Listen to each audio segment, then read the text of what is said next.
Donc, Bah oui. C'est horrible. Je propose qu'on passe à la transition sur la Palestine. Et on avait une petite vidéo que Yazid t'avait préparée sur l'infirmière qui avait été très médiatisée. Iman Merlifi qui avait été très médiatisée parce qu'elle était intervenue à Gaza en tant qu'infirmière, donc elle a vu énormément de choses, elle a soigné énormément de blessés suite au bombardement, etc. Et en France, donc elle a été médiatisée pour raconter, pour témoigner. Qu'on voulait recevoir ce soir, oui, mais qui ne peut pas à cause de sa vie de famille, ses enfants, mais voilà, qui nous salue et qu'on va entendre. Qu'on remercie, qui moi m'avait beaucoup touchée parce qu'elle avait beaucoup témoigné sur tout ce qu'elle avait vu et on imagine les traumatismes que ça peut provoquer même pour des médecins ou pour des infirmiers. Le courage qu'elle a eu de tu l'as intégré dans la vidéo du coup. Le courage que cette femme a eu de se médiatiser. Elle a appelé Europe 1 pour interpeller en direct Cyril Hanouna. C'est une femme extrêmement courageuse, il faut que ce soit dit. Et donc vous l'avez rencontrée en manif, on va regarder un petit extrait où elle nous raconte la façon dont elle a été mise en garde à vue il y a quelques jours. Oui, alors elle était partie avec Palmed, l'organisation à laquelle appartient également notre ami Zohair Lahana, que nous avions reçu à 2 reprises ici et que nous saluons. Absolument. Donc, un homme de bien. Oui. Du coup, on va regarder 2 minutes de l'interview qu'on a fait avec Samir hier. Vous pourrez la retrouver en intégralité. On t'a entendu là, Yazid? Sur YouTube. Ouais, trop bien. Iconique. Et en tout cas, mais pour la bonne cause. Iconique pour la bonne cause. Déjà, au nom de Parole d'Honneur, au nom de tous les militants de la cause palestinienne, au nom juste des gens qui sont de l'humanité, au nom de l'humanité, voilà, on veut te remercier pour ton courage, on veut te féliciter. On sera toujours derrière toi. Tu disais tout à l'heure que tu avais reçu des milliers de messages. Je m'honore d'en faire partie et c'est la moindre des choses. Et en fait, maintenant, le truc, c'est que maintenant, tu es porteuse d'une responsabilité. Je sais que tu en as conscience et je sais que tu vas en faire bon usage. Alors d'abord, rappelle-nous en quelques secondes, parce que je sais que tu l'as fait plusieurs fois, qu'est-ce qui s'est passé il y a quelques jours? On est dimanche, donc jeudi dernier, j'ai eu l'honneur d'être réveillée par nos amis policiers qui... moi, c'est pas mes amis. C'est les amis de la République qui sont venus exécuter des ordres d'un procureur qui a décidé de me placer en garde à vue. Donc j'ai été interpellée à mon domicile, placée en garde à vue et pour le motif de menaces de mort réitérées en raison d'une origine, d'une ethnie, d'une race ou une religion. Et en fait, on me reprochait d'avoir passé plusieurs appels malveillants au salon Hoche à l'occasion du salon de l'immobilier israélien qui a eu lieu aujourd'hui. Il s'est tenu. Il s'est tenu quand même. Et en fait, j'ai tout de suite dit que je n'avais jamais menacé qui que ce soit. Et on m'a dit que je m'expliquerais au commissariat. Ensuite, je me suis souvenu que j'avais enregistré l'appel. Et Dieu merci, je pense que c'est ce qui a fait que c'est ce qui a été classé sans suite. J'ai eu plusieurs avocats qui m'ont appelé pour me témoigner de leur soutien et qui m'ont dit que c'est du jamais vu une procédure aussi violente. C'est-à-dire que 3 voitures de police, garde à vue, interpellation à domicile, c'est pas une convocation, et que ça finisse dans la journée en classement sans suite, c'est que vraiment il devait être en colère parce qu'il m'a dit ça mobilise beaucoup de monde. Il m'a dit c'est un échec pour eux. Je dis Dieu merci pour moi quoi, parce que franchement si j'avais pas eu l'enregistrement, je sais pas ce qui aurait pu se passer en fait. Écoute, voilà, on va dire que c'est alhamdoulilah comme on dit, les choses se sont faites pour que tu puisses tout simplement faire éclater la vérité. Parce que évidemment, pour ceux qui ne la connaissent pas, mais je pense que ici sur ce canal, beaucoup de gens te connaissent. Iman, donc tu fais partie notamment des Blouses Blanches pour Gaza, de l'organisation Palmed aussi, je crois. Et donc tu es une soignante dont on a fait la connaissance pour 2 choses. Déjà, tu t'es rendu à Gaza pendant, je crois, 15 jours pour soigner des personnes et tu as eu un retour d'expérience qui a ému toutes les personnes qui soutiennent cette cause et qui a permis aussi de documenter. Merci beaucoup Yazid de la technique d'avoir mis cet extrait de la vidéo Manif Palestine avec beaucoup de personnes rencontrées en manifestation. Donc c'était hier avec Samir Yazid. Donc là il y a un extrait qu'on a diffusé avec l'infirmière qui a été mise en garde à vue de façon assez violente et effrayante aussi pour pas grand chose au final. Donc c'est assez spécial et c'est aussi pour ça que vous avez marché hier à la manifestation Palestine. Alors déjà état des lieux après un été qui a été très violent encore pour les Palestiniens, même si nous on était un peu dans notre rêve estival, ça a quand même été très très violent en Palestine et à Gaza. Quelle est la température en France dans les manifestations là en cette rentrée? Qu'est-ce que vous avez ressenti hier? Moi, la première sensation, alors déjà, là, il s'agissait d'un rassemblement. C'est-à-dire que ça se passait à Nation, il y avait un kiosque, et donc le rassemblement, c'est, pour ceux qui ne connaissent pas la place de la Nation, tu as un gros îlot central, c'est un parc. Ensuite, tu as le rond-point, qui est un très très grand rond-point avec des artères très larges. Et ensuite, sur les côtés, tu as comme une contre-allée, on va dire, avec pareil des pelouses ou des terrasses, et notamment un kiosque, un gros kiosque à musique. Et du coup, voilà, tout le rassemblement s'est fait autour d'un gros kiosque où les gens montaient pour faire des allocutions. Donc il y avait beaucoup d'organisations. Et il y avait, politiquement, il y avait la France Insoumise, le NPA de mémoire. Mais après, beaucoup d'organisations. Et je ne vais pas trop garder le ballon, mais moi ce qui m'a beaucoup marqué, c'est que voilà, c'était un rassemblement très militant. Très militant, moins populaire que ce qu'on a pu voir par exemple. Oui, tu te souviens quand on était ensemble à la place de Saint-Augustin, où là c'était très populaire, c'était un truc de réaction. Mais parce qu'il y avait eu les bombardements des camps. Tu te souviens? Ouais. Des camps et des écoles. C'était un camp. C'était des tentes en fait qui avaient été bombardées. Et c'était horrible. On a avec vu beaucoup les images d'enfants, horribles, des enfants décapités, et ça avait là, vraiment énervé les gens. Là, il y avait une réaction populaire. On était sur quelque chose qui était prévu. C'était l'arrivée du tour du drapeau de la libération, donc un drapeau palestinien qui a fait le tour de France depuis le 14 août, donc d'étape en étape jusqu'à hier l'arrivée à Paris. On a vu d'ailleurs la dernière passation entre Thomas Porte et Rima Hassan, je crois, qui était très très belle. Et aussi, l'actrice Azem, dont j'ai oublié le prénom. L'actrice, pour ceux qui connaissent, de Section de Recherche. Incroyable. Magnifique. Alors, juste vraiment, j'ai appris qu'elle était franco-palestinienne. Je ne savais pas. Parce que je ne savais pas. J'avais fini en 10 secondes. Et voilà, moi, le sentiment, c'était ça. C'était de me dire, là, c'est vraiment la famille militante qui est présente ce dimanche, parce qu'il y a beaucoup de gens qui étaient là le samedi et peut-être qui ne pouvaient pas doubler le dimanche, je ne sais pas. Mais en tout cas, là, on était vraiment sur, allez, on va dire, le noyau dur. D'accord ? Et moi, ce que j'ai senti aussi, c'est d'abord, bien sûr, une détermination sans faille. Sans faille. Les gars, imaginez même pas, on va rien lâcher. On a déjà des projets pour les mois prochains. Ouais. Imaginez même pas que voilà, ça va s'atténuer, ou vous dites même pas, hier, il n'y avait pas trop de monde, donc... Les gars, on va pas lâcher. Voilà, jusqu'à la victoire. Et il y avait une grande détermination, une colère. Une colère parce que on voit que les États, l'Europe, que l'Europe, l'Occident, est totalement mobilisé pour défendre l'État sioniste, et qu'à un moment donné, ça devient clairement insupportable. Voilà, moi, c'est le sentiment que j'ai eu hier. Youssef. Yacine ? Vas-y, Yacine. Sur la manifestation d'hier. Il faut rien lâcher, merci Mariam. Sur la manifestation, j'aimerais commencer quand même par dire un mot, parce que ça fait un moment qu'il n'y a pas eu de manifestation palestine. Il y a des petits trucs estivales, des rassemblements l'été, etc. Là, effectivement, c'était un rassemblement donc, à Nation. Ce n'était pas une grosse manifestation, mais il y avait quand même beaucoup de monde. Moi, je faisais le tour pour vendre les manifs un petit peu. Je ne sais pas si tu t'en rendais compte, toi, Samir, parce que tu étais au centre du kiosque, on le voit sur la vidéo. Mais franchement, pour faire le tour des personnes qui étaient rassemblées autour de ce kiosque, ça prenait un bon quart d'heure, 20 minutes. Ce n'était pas un petit cercle qu'il fallait faire. Il y avait quand même plusieurs milliers de personnes place de la Nation. Donc, c'est un rassemblement qui est un succès pour moi. Et puis, c'est un peu le rendez-vous parisien, parce que depuis la fin de l'été, on n'a pas eu de moment, en tout cas pour se mobiliser, pour montrer politiquement et citoyennement qu'on pense aux Palestiniens. Il y a des choses qui se font l'été, mais les gens sont en vacances, il y a toujours moins de monde. Là, c'était vraiment la rentrée, et c'était quand même un gros rassemblement, un beau rassemblement. Moi, j'y étais du coup. Pour le reste, cet été, on a vu des images qui étaient glaçantes et qui nous venaient de Gaza. Moi, je me rappelle que la manifestation et le rassemblement, je crois que dont tu as parlé dans... Place Saint-Augustin. Absolument. Eh bien, c'était suite au bombardement d'un camp en pleine nuit, où on avait vu des images, je pense, pour ceux qui les ont vus, qui nous resteront gravés dans la tête pour toujours. Là, on a vu des images de bombardements de jour, en fait, qui sont encore plus explicites. Et là, je pense que ceux qui ont eu la chance de ne pas tomber sur ces images n'allaient pas les chercher. Mais je crois qu'on ne peut pas aller plus loin dans l'extrême violence, quoi. Donc ça a fait du bien de pouvoir se rassembler hier. Et effectivement, faut rien lâcher. Moi, je suis d'accord avec toi, même si c'est dur de voir que ça dure depuis presque un an.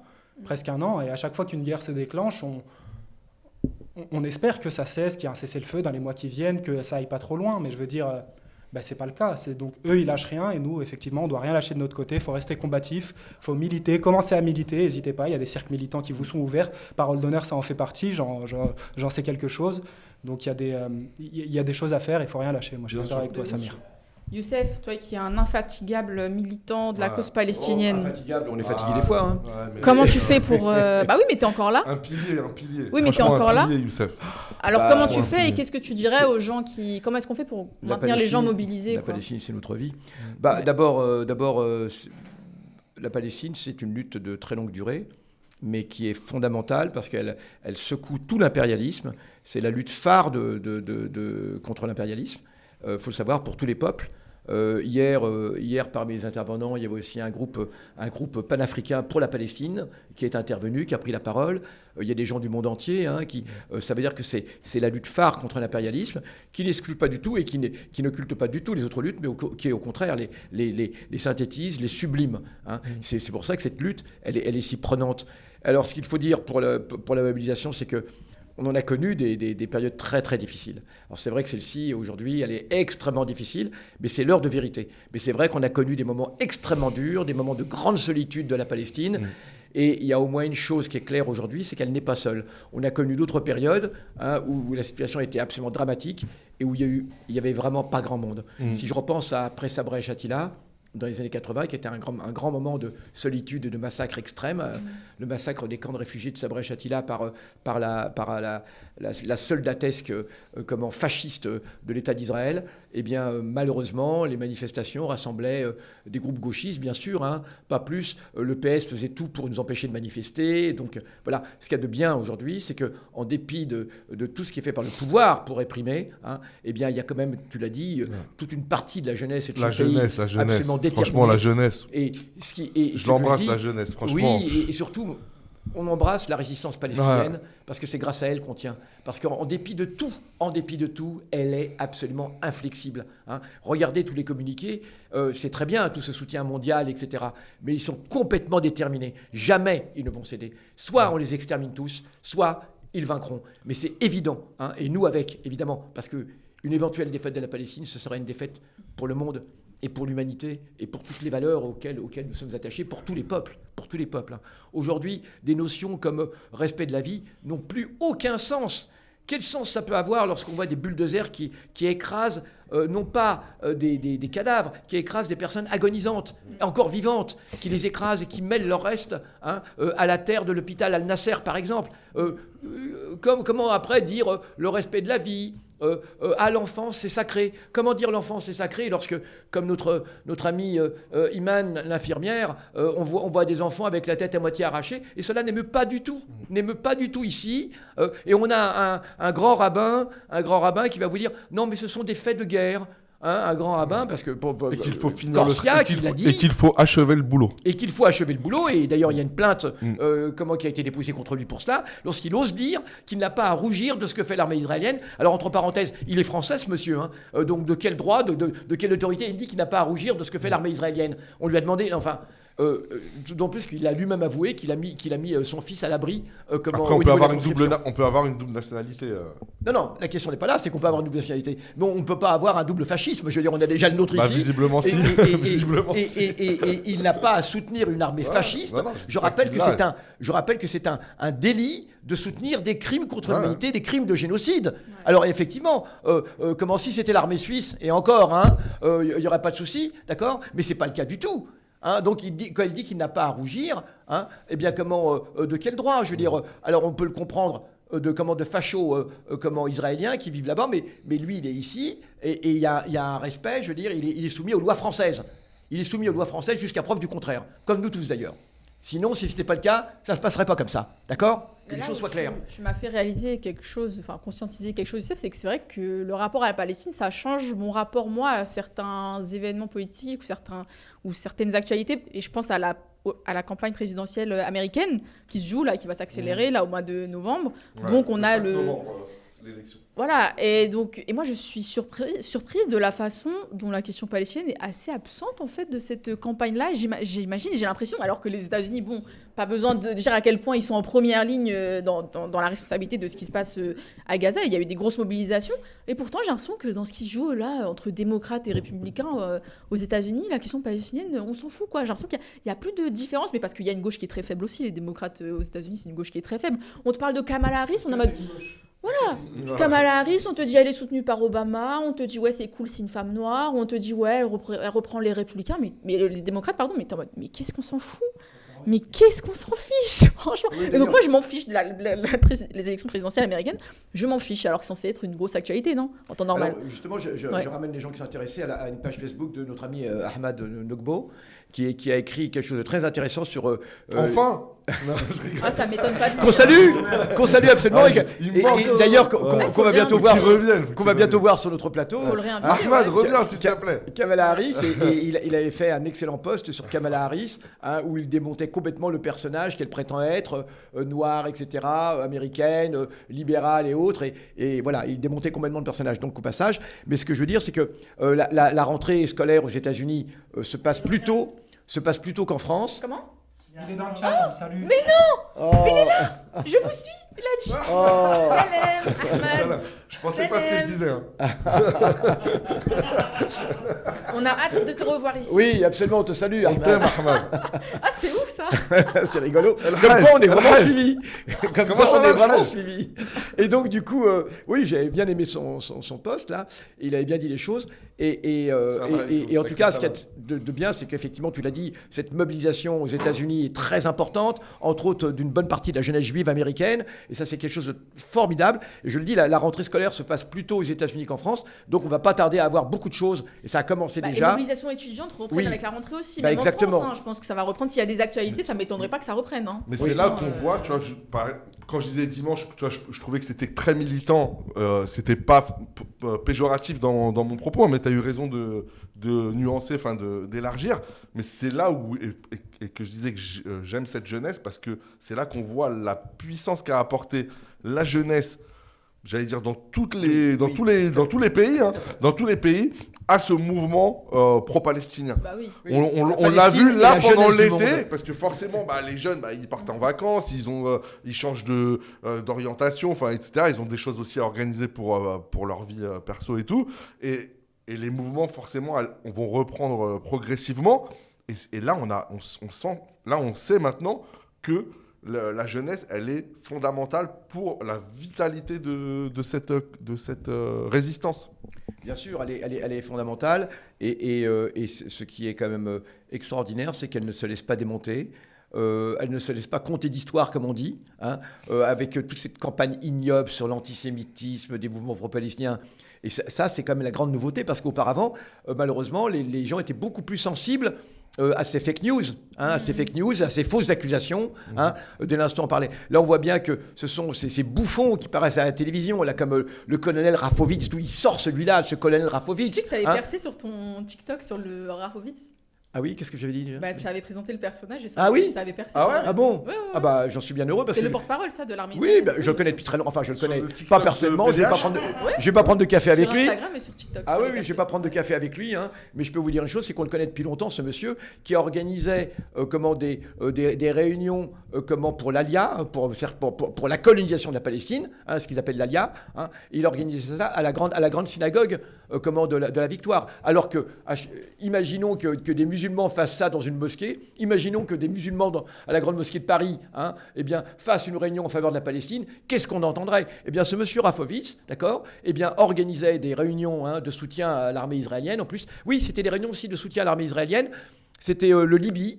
Le Libye, c'est une association qui récolte des fonds pour ces pauvres soldats israéliens qui se coincent parfois les doigts dans les gâchettes de leurs fusils et ça fait mal. Donc ils leur construisent des centres, des centres spéciaux. Ils peuvent se détendre. Vous savez qu'à Gaza actuellement, dans le Negev, vous avez un centre spécial pour le repos des soldats, avec des tas d'aménagements, etc. Oui, parce que des fois ça fatigue de patauger dans le sang. On le dit pas assez, mais ils souffrent terriblement les soldats israéliens à Gaza. C'est épouvantable, parce que oui, il y a du sang partout, après ça salit les vêtements, voilà. Puis des fois, je lui dis, on se fait mal, on se coince le doigt dans la gâchette ou des choses comme ça.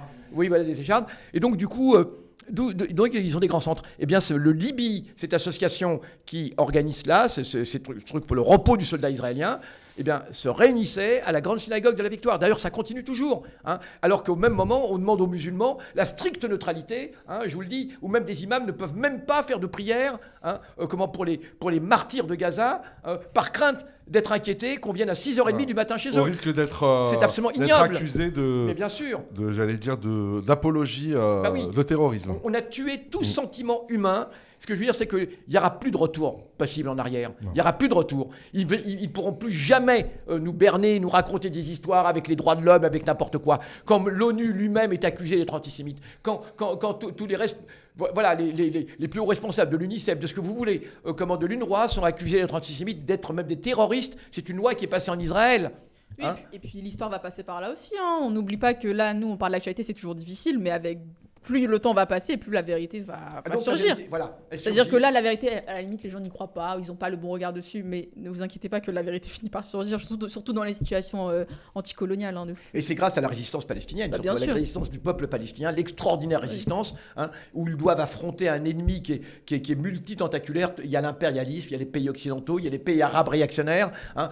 Jamais un peuple n'a lutté avec autant d'ennemis à la fois. Jamais, jamais, jamais, dans un territoire si exigu, si petit. Ça ne s'est jamais vu, hein, et tenir aussi longtemps déjà. Hein. C'est quand même très très important de le dire. C'est cette résistance. C'est pas uniquement par sentiment humanitaire, c'est par sentiment de justice avant toute chose.